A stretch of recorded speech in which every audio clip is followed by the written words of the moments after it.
Salut à tous. Alors aujourd'hui je vais vous montrer comment démonter des charbons sur un alternateur. Pourquoi démonter les charbons? Parce que mon alternateur ne charge plus et probablement c'est les charbons qui déconnent. Bon, là je vais démonter, en fait ça c'est un alternateur qui est bon. Et sur mon véhicule, l'alternateur ne charge plus. Moi ce que je vais faire, je vais démonter que la partie des charbons et je vais remonter sur mon véhicule. Voilà. C'est un alternateur Volkswagen. Bon, c'est Audi Volkswagen.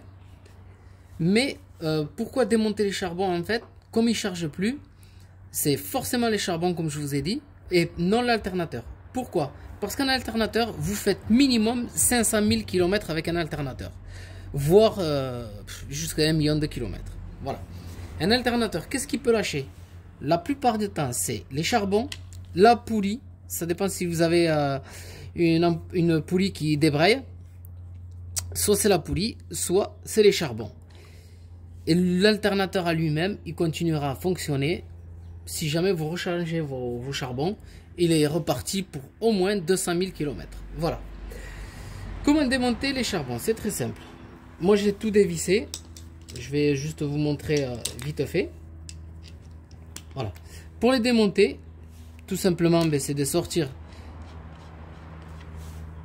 les boulons qui retiennent le plastique. Ensuite, vous avez des petites vis. La partie charbon, c'est celle-ci. Voilà. Vous avez des petites vis à sortir. Bon, là, il y en a 3.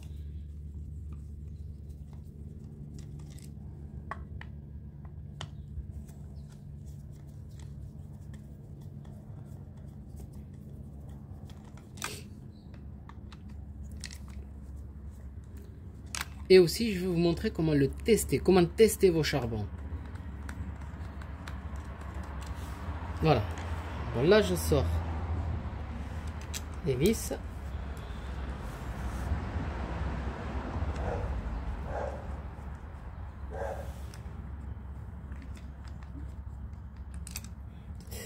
Voilà.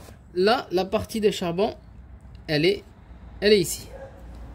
Ça, c'est les charbons de mon alternateur. On les voit qui sont bons.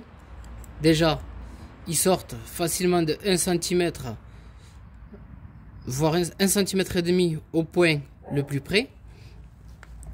Comment les tester en fait? Quand vous allez mettre vos charbons au niveau de l'alternateur, s'ils sont bons, là on voit que ça repousse. C'est-à-dire, c'est que mes charbons, ils touchent au niveau de l'axe. Voilà, ils toussent pas, mais ils touchent au niveau de l'axe. Comme on voit ici, si j'avais 1 mètre pour vous mesurer, j'ai facilement 1 cm et demi de marge au niveau des charbons. Comme on voit ici, ça repousse, voilà. Et là, je suis sur l'axe et je force. Enfin, je force sur les ressorts pour pouvoir les rentrer. Si jamais vos charbons ils sont morts, quand vous allez démonter, en fait, quand vous allez démonter, vous allez avoir un petit jeu comme ça de 1 ou 2 mm, voire 3, même 4 mm. Voilà. Allez, on va dire jusqu'à là.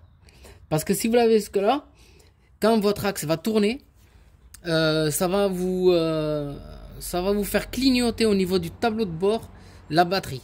Et quand ça vous fait clignoter au niveau du tableau de bord la batterie, c'est forcément l'alternateur. Votre alternateur, pour regarder s'il est bon, tout simplement, vous allez tourner. Vous regardez, je ne sais pas si on va, votre axe là à l'intérieur, s'il n'est pas trop usé. S'il est usé, je ne sais pas si ça se change. J'ai jamais changé ça, mais je pense qu'on peut changer les bagues en cuivre qui est à l'intérieur. Je pense. Pour pas dire de bêtises, moi je l'ai jamais fait. Mais l'axe, avant de user la partie en cuivre, là, comme je vous ai dit, vous en avez pour 500 000 km facilement. C'est pour ça que je vous ai dit, un alternateur, c'est robuste, ça lâche pratiquement jamais. C'est les charbons qui lâchent la plupart du temps. Voilà. Mais j'espère que j'ai été assez clair au niveau de ma vidéo, que mon explication pourra quand même vous aider à régler un problème de charge au niveau de votre véhicule. Bon, comme je vous ai dit, moi c'est sur une Volkswagen. Mais si c'était sur une autre marque, c'est exactement la même chose. Vous démontez votre partie en plastique, vous accédez à vos charbons et vous les changez.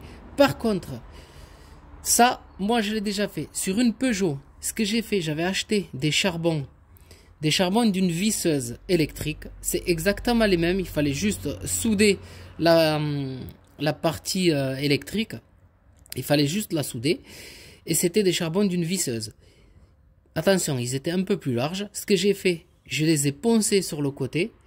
Juste une fois que je les ai poncés, je les ai rentrés. J'ai soudé, j'ai laissé le ressort, j'ai soudé. Et ça a fonctionné très bien. Pendant des années, je l'ai laissé sur mon véhicule. J'ai vendu mon véhicule avec ces charbons d'une visseuse. Et ça a fonctionné parfaitement. Ça, je sais que les charbons, on peut les changer. Si jamais vous avez un souci, bon moi, comme je l'ai, je vais pas le démonter. Peut-être que je démonterai le mien. Je ferai une vidéo si jamais j'achète des charbons. Comme ça, je vous montrerai comment on fait pour souder des charbons. Les charbons sur Internet,